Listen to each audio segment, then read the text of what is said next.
Shalom, kita berjumpa lagi dengan pesan pastoral melalui pesan pastoral. Dan pesan pastoral hari ini berbicara mengenai warisan orang-orang kudus.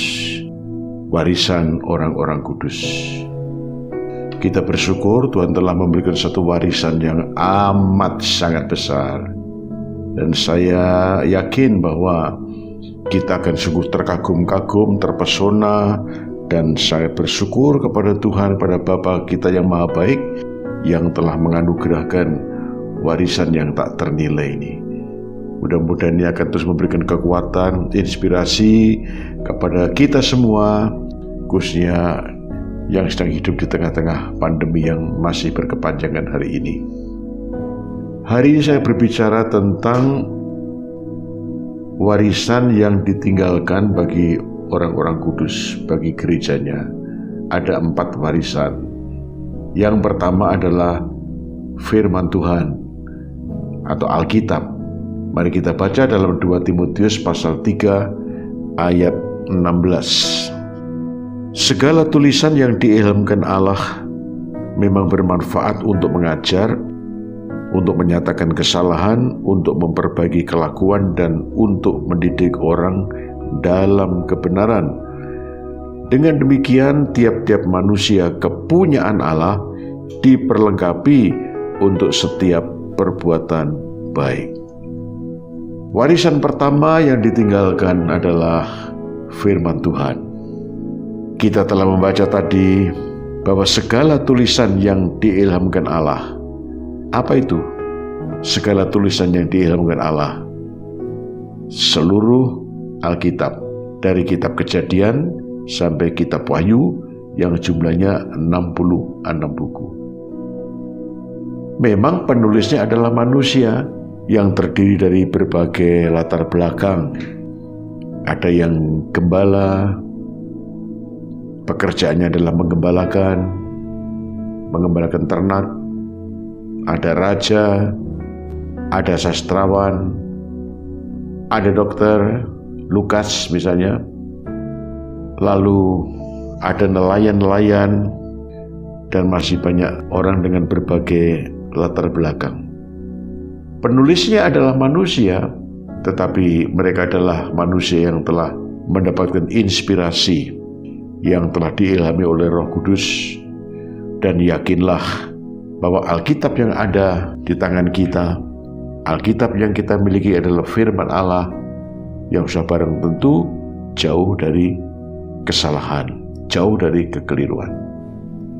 Mungkin salah dalam penerjemahan, tetapi tidak salah dalam esensi.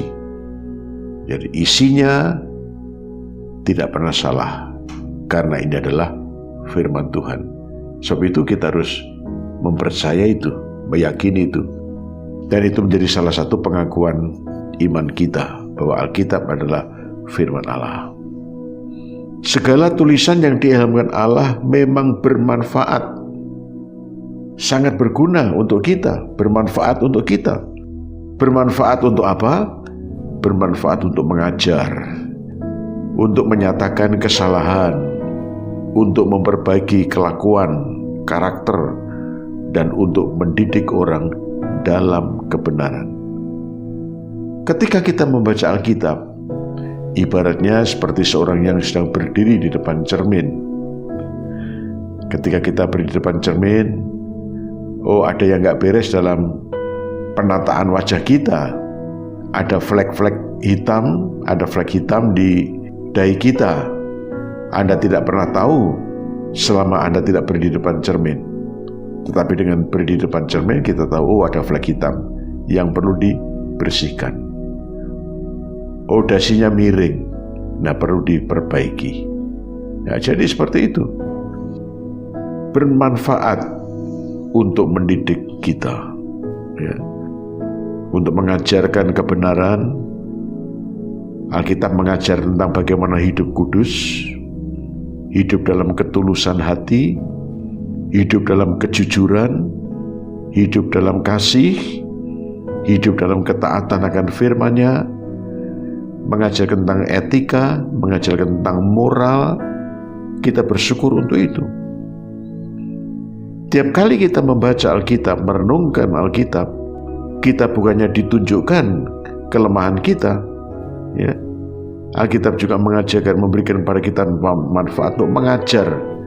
Tadi saya bilang, mengajarkan tentang kebenaran, mengajarkan bagaimana hidup berkenan di hadapan Tuhan, ya. Memperbaiki kelakuan, karakter, dan kita dididik untuk hidup di dalam kebenaran. Saya bersyukur, bahkan kita semua bisa bersyukur kalau kita hari ini dalam kehidupan, dalam perilaku jauh lebih baik dibanding sebelum kita percaya kepada Tuhan. Sebelum kita percaya kepada Dia dan belum mengerti kebenaran, kita begitu sukar untuk membedakan yang baik dan yang jahat, yang benar dan yang salah, kehendak Tuhan dan yang bukan kehendak Tuhan. Tetapi dengan mengenal akan firman-Nya, kita mengerti itu dan kemudian kita melakukannya. Sekali lagi ingin saya katakan bahwa kita hari ini tentu jauh lebih baik dalam kehidupan, baik kehidupan pribadi, etika, moral kita, spiritual kita, lebih baik jika dibandingkan dengan ketika kita belum percaya, belum mengerti, belum mengenal akan kebenaran. Kita bersyukur untuk itu. Alkitab ini adalah merupakan dokumen yang sangat amat berharga. Anda punya dokumen-dokumen penting di rumah kan? Ada sertifikat rumah, sertifikat tanah, sertifikat untuk barang-barang berharga Anda. Dan kita hargai itu semua. Dan Alkitab juga begitu, merupakan dokumen begitu penting yang Tuhan tinggalkan bagi kita, yang Tuhan anugerahkan bagi gerejanya. Sehingga dengan demikian, kita tadi telah melihat, dengan demikian tiap-tiap manusia kepunyaan Allah, Anda dan saya, ya, diperlengkapi untuk setiap perbuatan baik. Puji Tuhan, ya, kita diperlengkapi untuk setiap perbuatan baik.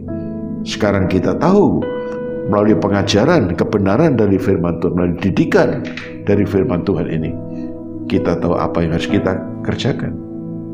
Kita mengerti bagaimana kita harus berkata-kata, kita harus berinteraksi dengan orang lain, sikap kita kepada Tuhan, sikap kita di tengah-tengah keluarga, sikap kita di tengah-tengah jemaat, sikap kita di tengah-tengah masyarakat. Kita bersyukur untuk itu. Kita bisa mengerti kebaikan, perilaku, moralitas, melakukan hal yang baik. Sehingga hidup kita sungguh berguna. Pertama-tama kita boleh hidup bagi hormat kemuliaan Tuhan, dan hidup kita bermanfaat dan berguna bagi orang lain. Kita diperbarui terus, diperbaiki terus, disempurnakan terus, sampai menjadi seperti Kristus dalam karakter. Itu menjadi nyata dalam hidup kita. Kenapa firman Tuhan Alkitab menjadi satu warisan yang besar, warisan yang sangat berharga bagi kita? Ya, karena kita lihat bahwa firman yang menjadi daging itulah Kristus. Tapi firman yang tertulis itu adalah Alkitab. Kita lihat bagaimana ketika Allah menciptakan alam semesta itu, Allah tidak membutuhkan bahan, tapi melalui firman-Nya. Ketika Tuhan berfirman, jadilah terang, maka terang itu jadi. Ketika Tuhan berkata, jadilah, maka semua yang diucapkan itu jadi. Artinya bahwa firman itu mempunyai satu kekuatan, daya cipta yang luar biasa, daya cipta yang ajaib. Apakah daya cipta dari firman ini masih berlangsung sampai hari ini? Oh, masih berlangsung hari ini. Alkitab mengatakan Allah bukan sekedar menjadikan alam semesta ini, tetapi Dia menopang seluruh ciptaannya dengan firman-Nya yang berkuasa. Kita bersyukur firman itu masih terus memelihara kelestarian, kelangsungan alam semesta ini, dan yakin bahwa firman yang sama masih terus memelihara kelangsungan hidup gereja, kelangsungan hidup anak-anak Tuhan. Melalui firman-Nya kita makin kudus, makin berkenan, dan hidup kita makin serupa dengan Kristus. Yang kedua, warisan yang kedua adalah iman. Mari kita baca dalam Roma pasal 1 ayat 16 dan 17. Roma 1 ayat 16 dan 17. Sebab aku mempunyai keyakinan yang kokoh dalam Injil, karena Injil adalah kekuatan Allah yang menyelamatkan setiap orang yang percaya, pertama-tama orang Yahudi tetapi juga orang Yunani. Sebab di dalamnya nyata kebenaran Allah yang bertolak dari iman dan memimpin kepada iman, seperti ada tertulis, orang benar akan hidup oleh iman. Iman adalah warisan kedua yang begitu amat sangat luar biasa. Kalau Anda perhatikan definisi iman adalah dasar dari segala sesuatu yang kita harapkan dan bukti dari segala sesuatu yang tidak kita lihat. Ya. Contohnya adalah Abraham misalnya. Abraham dibenarkan karena imannya. Tuhan menjanjikan kepada Abraham akan menjadikan dia sebagai bangsa yang besar, menjadi bangsa yang besar. Dan tentu janji itu tidak serta-merta diwujudkan. Abraham harus menunggu dalam waktu yang cukup lama, diperkirakan 25 tahun, dan dia tetap beriman. Sekalipun dalam perjalanan menunggu, dalam perjalanan menanti itu, ada banyak hal yang meragukan dia. Banyak hal yang membuat Abraham tidak percaya. Coba Anda perhatikan dalam Roma pasal 4 ayat 17. Seperti ada tertulis, engkau telah kutetapkan menjadi bapa banyak bangsa, di hadapan Allah yang kepadanya ia percaya, yaitu Allah yang menghidupkan orang mati dan yang menjadikan dengan firman-Nya apa yang tidak ada menjadi ada. Sebab sekalipun tidak ada dasar untuk berharap, namun Abraham berharap juga dan percaya bahwa ia akan menjadi bapa banyak bangsa menurut yang telah difirmankan. Demikianlah banyaknya anak nanti keturunanmu. Imannya tidak menjadi lemah, walaupun ia mengetahui bahwa tubuhnya sudah sangat lemah karena usianya telah kira-kira 100 tahun dan bahwa rahim Sarah telah tertutup. Tetapi terhadap janji Allah ia tidak bimbang karena ketidakpercayaan, malah ia diperkuat dalam imannya dan ia memuliakan Allah dengan penuh keyakinan bahwa Allah berkuasa untuk melaksanakan apa yang telah ia janjikan. Karena itu, hal ini diperhitungkan kepadanya sebagai kebenaran. Kata-kata ini yaitu, hal ini diperhitungkan kepadanya, tidak ditulis untuk Abraham saja, tetapi ditulis juga untuk kita, sebab kepada kita pun Allah memperhitungkannya, karena kita percaya kepada Dia yang telah membangkitkan Yesus Tuhan kita dari antara orang mati, yaitu Yesus yang telah diserahkan karena pelanggaran kita dan dibangkitkan karena pembenaran kita. Nah, ketika kita menyimak bacaan ini, ada begitu banyak hal yang fakta yang seharusnya dalam tanda kutip Abraham tidak percaya, tidak mempercayai akan janji Tuhan. Apa faktanya? Begitu jelas ditulis. Yang pertama adalah karena usianya sudah mencapai hampir 100 tahun. Yang kedua, tubuhnya sudah amat lemah. Yang ketiga, istrinya Sarah sudah lanjut umur dan rahim Sarah sudah tertutup. Jadi hal-hal itu membuat seharusnya Abraham hopeless, nggak punya harapan, tidak mempercayai akan apa yang Tuhan janjikan, bahwa kamu akan menjadi bapa banyak bangsa. Tapi luar biasanya adalah imannya dia tidak pernah bimbang, imannya tidak pernah menjadi lemah. Bahkan dituliskan bahwa makin diperkuat imannya. Sekalipun Abraham melihat fakta-fakta tadi yang membuat orang bisa ragu dan bimbang, tapi Abraham lebih melihat pada Tuhan yang berjanji daripada melihat fakta-fakta dalam kehidupan ini. Bapak itu mari kita belajar dari Abraham. Memang kita sedang melihat, mengalami bahkan kesulitan-kesulitan dalam kehidupan, khususnya kesulitan menghadapi pandemi seperti ini. Faktanya memang begini, sukar, di luar kemampuan kita. Tapi mari kita belajar untuk melihat janji Tuhan.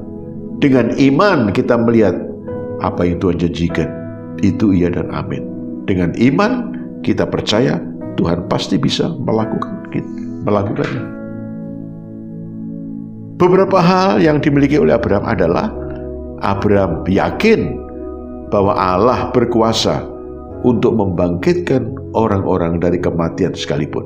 Satu. Kedua, Abraham percaya bahwa Allah tidak mungkin berdusta. Allah pasti menepati semua janjinya. Ketiga, maka Abraham yakin bahwa Allah berkuasa menjadikan sesuatu yang tidak ada menjadi ada. Nah, keyakinan-keyakinan seperti itu, iman seperti itu harus ada pada kita. Ya, kita yakin bahwa Tuhan berkuasa untuk membangkitkan orang-orang dari kematian.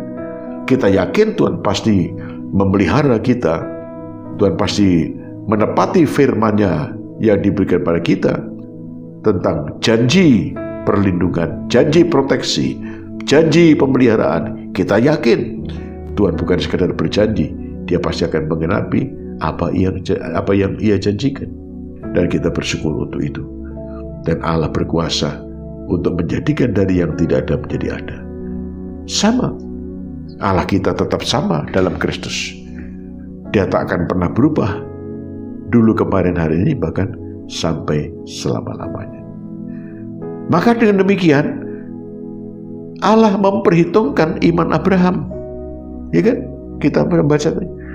Allah memperhitungkan iman Abraham. Nah, lalu Paulus mengatakan, kata-kata ini yaitu hal ini diperhitungkan kepadanya tidak ditulis untuk Abraham saja, tetapi ditulis juga untuk kita, Anda dan saya. Sebab kepada kita pun, kepada Anda, kepada saya, kepada anak-anaknya, orang-orang percaya, gerejanya, sebab kepada kita pun Allah memperhitungkannya, karena kita percaya kepada Dia yang telah membangkitkan Yesus Tuhan kita dari antara orang mati. Jadi iman kita kepada Kristus yang telah mati dan dibangkitkan, iman kita diperhitungkan, ya, diperhitungkan. Tuhan perhitungkan iman kita, iman bahwa Tuhan akan memelihara kita, Tuhan akan memberikan perlindungan, proteksi pada kita. Nah, iman yang seperti itu yang diperlukan. Itu merupakan kekayaan, bahwa orang benar itu hidup oleh sebab iman. Puji Tuhan, ya. Iman adalah dasar dari segala sesuatu yang kita harapkan. Anda berharap apa? Saya tidak tahu. Ya, kita punya harapan-harapan, entah itu perkara kecil atau perkara besar. Kita punya pengharapan dan yakinlah kita mendasarkan pengharapan kita itu dengan iman, dan iman ini akan mewujudkan, ya, dan percaya bukti dari segala sesuatu yang belum dilihat. Akhirnya kita lihat bahwa betul-betul Abraham menjadi bapak bangsa-bangsa, bapak dari banyak bangsa, sekalipun melalui proses yang memang tidak mudah. Dan yakinlah bahwa iman inilah akan membuat kita hidup lebih baik.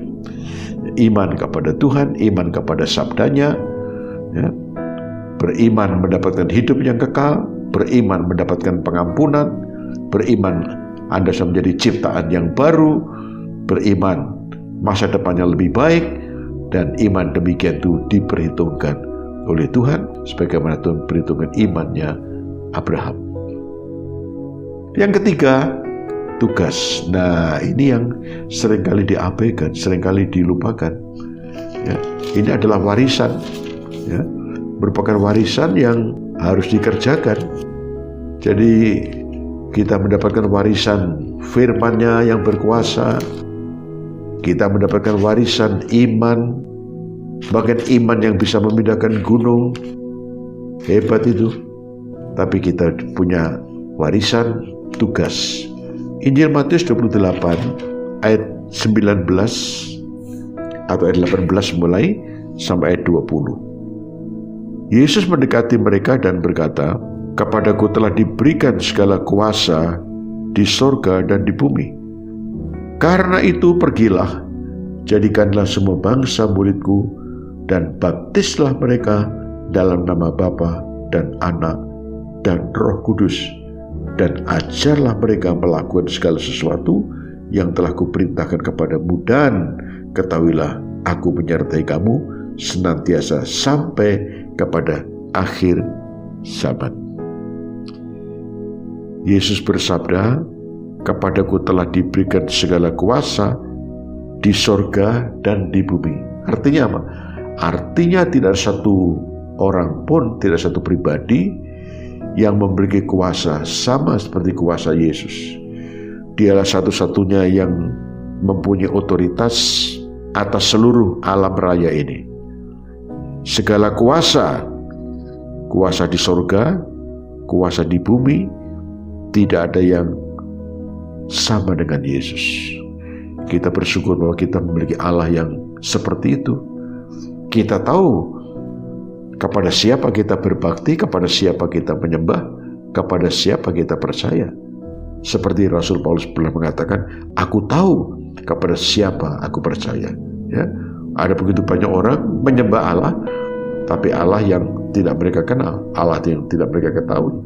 Kita bersyukur Allah yang kita sembah, kita tahu siapa Allah kita, Kristus yang telah mati karena dosa-dosa kita, namun Dia telah bangkit dari antara orang mati dan memegang otoritas penuh, baik kuasa di sorga, kuasa di bumi.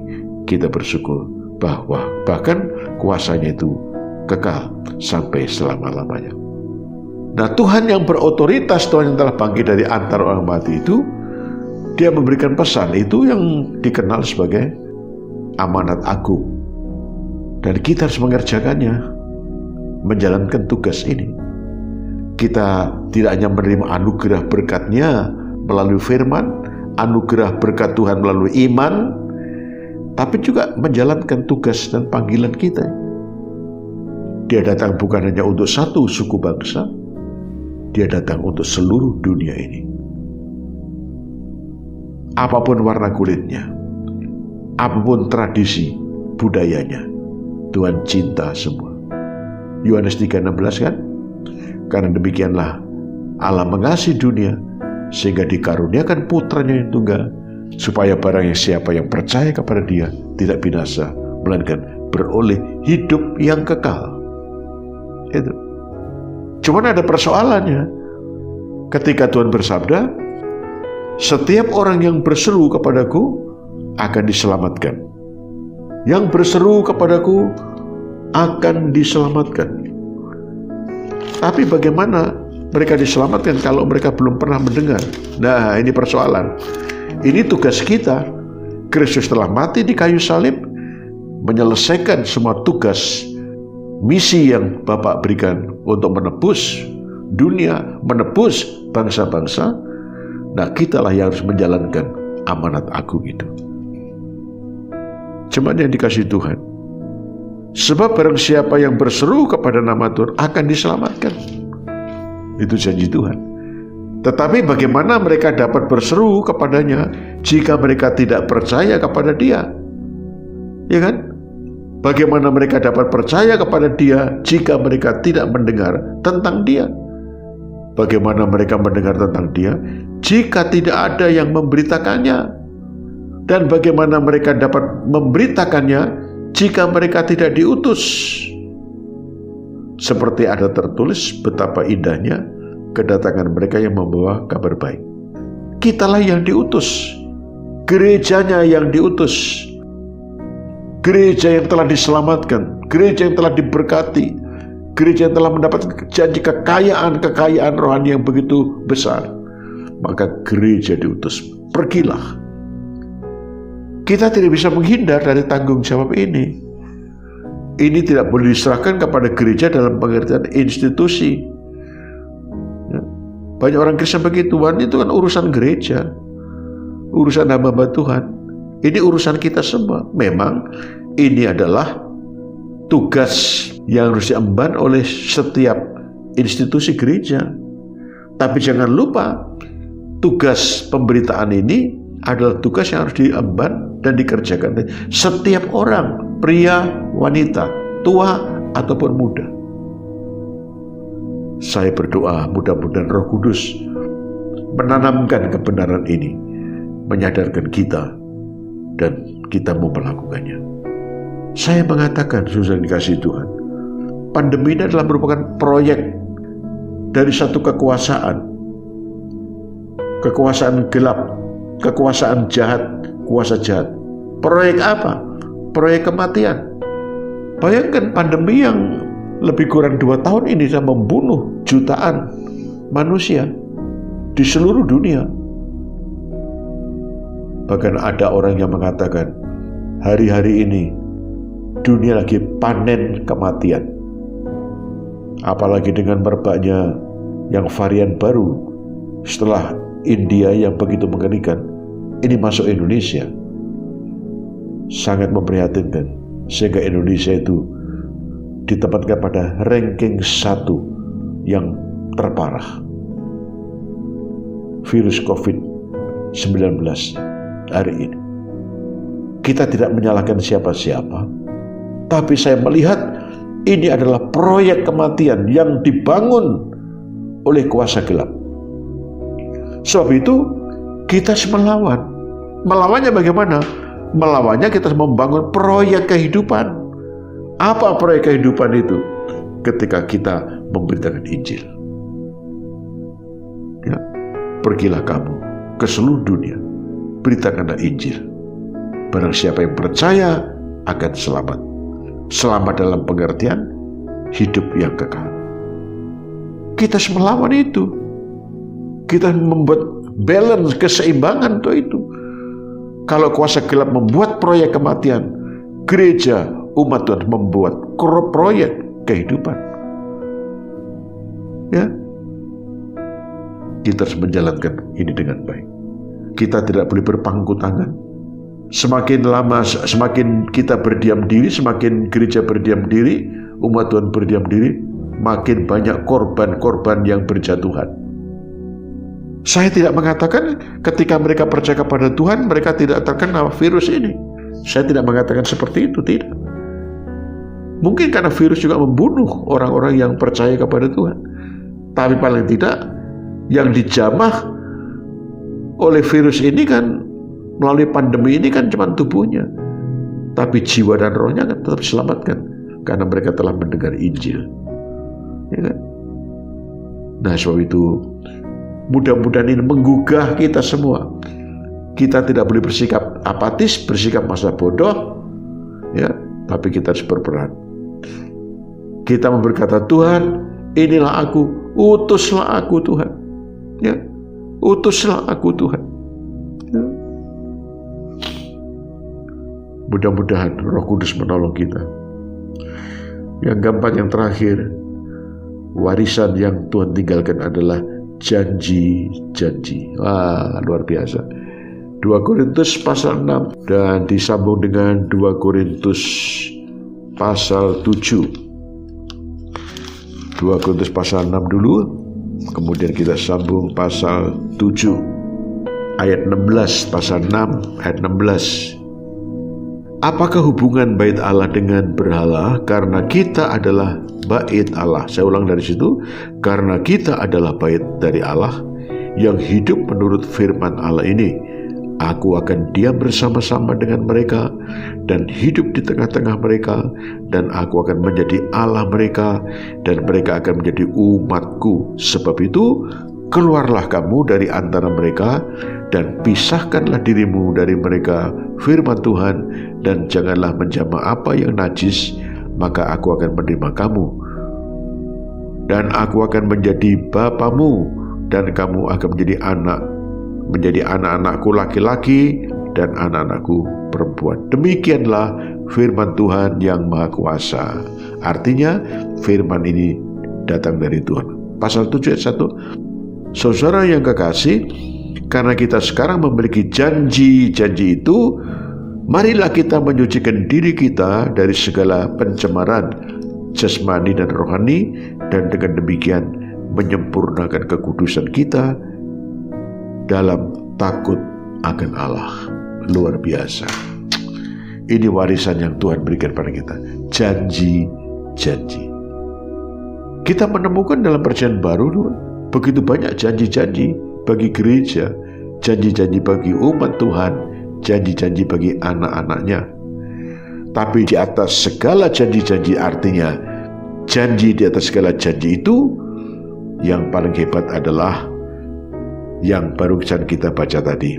Ya, saudaraku yang kekasih, karena kita sekarang memiliki janji-janji itu. Wah, luar biasa. Janji-janji apa? Janji-janji bahwa Ia akan menjadikan Anda dan saya anak laki-laki dan anak-anak perempuannya. Luar biasa. Kalau ada seorang diadopsi menjadi anak presiden, wah, sebuah kehormatan kan? Ya?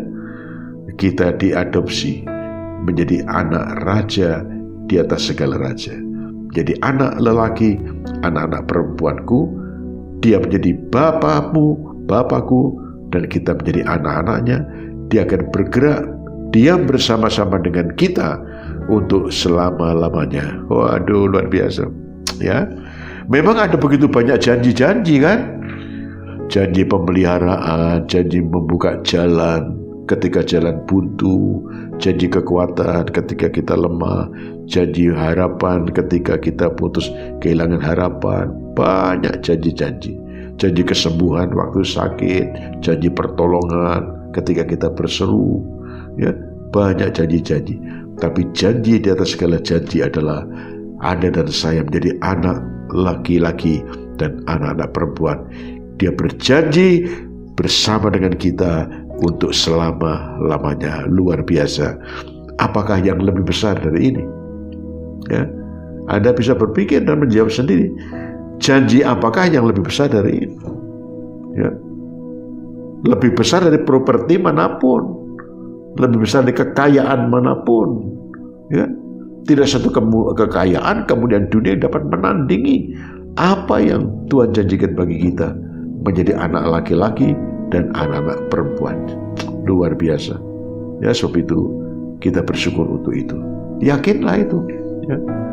Ya. Kalau yang besar seperti ini Tuhan berikan pada kita, janji-janji mengangkat Anda menjadi anak laki-laki, anak perempuannya, dan bersama dengan kita untuk selama-lamanya. Masakan yang lain Tuhan tidak beri pada kita. Alkitab menulis, kalau Bapa tidak pernah mempertahankan putranya, putranya itu tidak pernah disayangkan, ya, tidak pernah dipertahankan. Putra diberikan untuk keselamatan kita. Masakan Bapa yang maha baik itu tidak memberikan segala sesuatu yang lain. Apa itu? Makanan, minuman, pakaian, dan semua yang lain. Ya. Maka Tuhan Yesus dalam khotbah di bukit, salah satu pokok dari khotbah di bukit, dia bicara tentang kekhawatiran. Dan dia bersabda, jangan hendaknya kamu khawatir tentang apapun juga. Dan berkata, apa yang harus aku makan, apa yang ku pakai, ku minum, dan seterusnya. Semua dicari oleh bangsa-bangsa yang tidak mengenal Allah. Bapamu di surga tahu kalau kamu sungguh membutuhkan, kamu memerlukannya. Burung pipit dipelihara, burung-burung di langit dipelihara, kembang-kembang di padang dipelihara. Anda lebih berharga dari burung-burung pipit, Anda lebih berharga dari kembang-kembang bakung di padang. Ya, karena Anda adalah ciptaannya, karena kita adalah anak laki-laki dan anak perempuannya. Wow, luar biasa, dan masih banyak lagi janji yang lain. Ada satu kisah nyata, satu keluarga, seorang pria yang sudah cukup usia, cukup umur, dia akan menjual satu-satunya properti yang dia miliki, itu lahan pertanian, karena dia harus membayar uang sekolah anak-anaknya, uang kuliah anak-anak, biaya kehidupan, pakaian, makanan harus dibayar, dan tidak punya kekayaan selain properti satu-satunya itu lahan pertanian. Singkat cerita, ketika dia mencoba untuk menawarkan lahan itu diteliti, dan setelah dibor di beberapa titik ditemukan bahwa lahan pertanian itu punya kandungan minyak, dan kandungan minyak yang cukup besar dan bisa menghasilkan beberapa ribu barrel setiap hari. Baru setelah itu dia mengerti, sang pria tua ini mengerti, dia baru sadar, oh kalau begitu aku bukan orang miskin. Dia berniat untuk menjual lahan pertanian satu-satunya dimiliki, namun gak jadi. Karena ternyata ada kekayaan yang tersimpan dalam kandungan tanah itu. Ribuan barrel minyak. Dan itu diteliti oleh British Petroleum. Karena ini terjadi di United Kingdom, di Inggris. Ini mengingatkan kita semua hari ini bahwa ternyata Anda dan saya bukan orang miskin. Kita kaya. Bapa memberikan kepada kita warisan yang tak ternilai. Para penulis Perjanjian Lama, khususnya Mazmur-Mazmur, Anda melihat di situ bahwa firman-Mu itu lebih dari kekayaan manapun, lebih dari emas, lebih dari kekayaan, lebih dari permata apapun. Pemazmur melihat firman itu sebagai satu kekayaan yang sungguh tak ternilai. Dan saya harap di tengah-tengah situasi yang sulit pandemi hari ini, kita melihat itu. Saya tahu kita sedang dalam kesulitan hari-hari ini. Kesulitan yang cukup besar hari ini. Bangsa kita, khususnya umat Tuhan, gereja, Anda dan saya menghadapinya dan mengalaminya. Tapi hari ini mari kita bersyukur karena Tuhan telah meninggalkan pada kita, pada gerejanya, warisan hal-hal yang besar. Firman Tuhan. Firman yang menjadikan apa yang tidak ada menjadi ada. Firman yang berkuasa untuk memelihara kita. Firman yang membentuk karakter kita sehingga keserupaan seperti Kristus itu menjadi nyata dalam hidup kita. Kita bersyukur Tuhan menganugerahkan iman. Iman yang menyelamatkan. Iman yang mempercayai akan apa yang Tuhan firmankan. Iman untuk melihat masa depan yang lebih baik. Dengan iman kita mendapatkan keselamatan. Dengan iman kita akan mendapatkan hidup yang kekal. Dan dengan iman Tuhan pasti memelihara kita. Orang benar hidup oleh sebab iman. Hari ini kita malam kesukaran, tapi iman itu akan mengalahkan segala sesuatu. Tapi jangan lupa yang ketiga, warisan yang ketiga yang Tuhan tinggalkan adalah menjalankan tugas bersaksi supaya begitu banyak orang diselamatkan. Yesus sudah menyelesaikan bagiannya melalui kematian, penderitaan, kematian, dan kebangkitannya. Dan gereja harus meneruskan tugas ini, memberitakan kabar baik kepada setiap orang. Ya, barang siapa berseru kepadanya akan diselamatkan. Tapi bagaimana mereka berseru kalau mereka belum pernah mendengar? Bagaimana mereka percaya kalau mereka belum pernah mendengar? Ya, dan bagaimana mereka bisa mendengar kalau tidak ada yang diutus? Dan hari ini kita berkata, Tuhan, inilah aku, utuslah aku ya Tuhan. Kekayaan yang keempat, warisan yang keempat, janji-janji luar biasa. Ya, janji-janji. Bukan hanya janji dalam kekekalan, dalam keabadian nanti.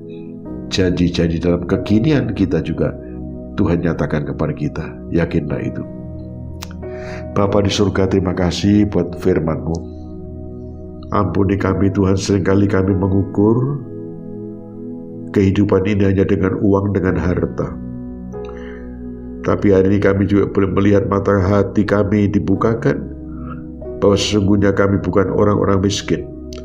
Kami adalah orang-orang kaya karena Engkau yang telah meninggalkan warisan yang besar, warisan yang ajaib, warisan yang mulia ini. Bersyukur karena Engkau telah memberikan firman-Mu kepada kami. Firman yang menjadikan apa yang tidak ada menjadi ada. Engkau berikan kepada kami iman untuk diselamatkan, iman untuk melihat hal-hal yang baik. Dan kami bersyukur kembali Kau menyadarkan kami bahwa kami punya tugas. Tugas kami adalah agar kami tidak memonopoli keselamatan ini, tetapi memberitakan kabar baik. Memberitakan kabar baik tentang Engkau yang telah memanggil kami keluar dari gelap ke dalam terang-Mu yang ajaib, supaya semakin banyak orang yang mendengar kabar baik dan diselamatkan. Terima kasih Bapa untuk janji-janji-Mu. Engkau akan menjadikan kami menjadi anak lelaki, anak-anak perempuan. Engkau bersama-sama dengan kami. Kami menjadi umat, dan Engkau menjadi Allah kami. Hidup bersama dengan kami umat-Mu. Terima kasih. Tuhan berkatilah seluruh jemaat, tetap giat. Sekalipun dalam ibadah kami harus melalui online dengan segala keterbatasan kami.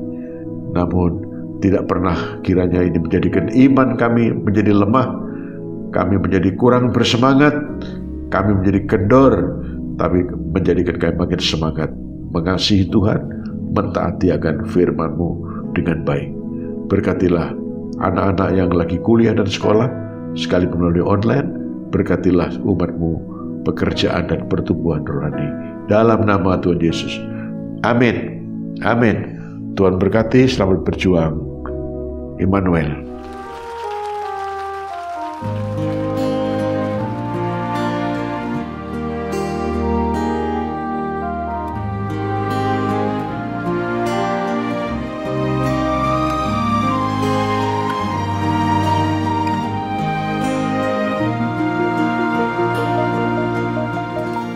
Kasih setiamu yang kurasakan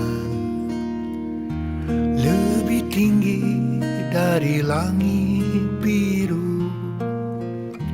Kebaikanmu yang telah Kau nyatakan lebih dalam dari lautan.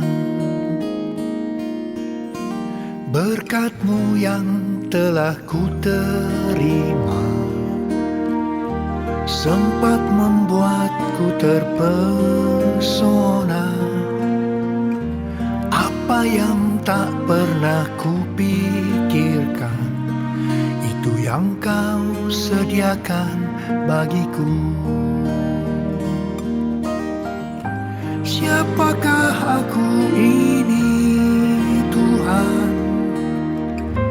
Jadi biji mata-Mu. Dengan apakah ku balas Tuhan, selain puji dan sembah Kau? Siapakah aku ini Tuhan? Jadi biji mata-Mu. Dengan apakah ku balas Tuhan, selain puji dan sembah Kau?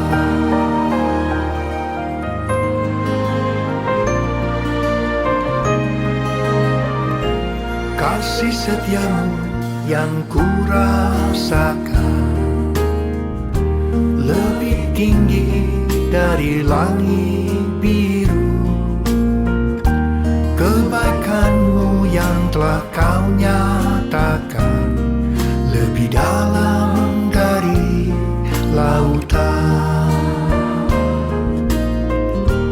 Berkat-Mu yang telah ku terima sempat membuatku terpesona.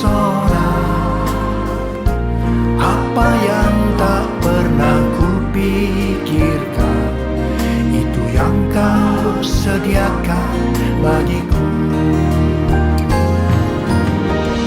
Siapakah aku ini Tuhan? Jadi biji mata-Mu. Dengan apakah ku balas Tuhan, selain puji dan sembah Kau? Siapakah aku ini Tuhan?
kuasa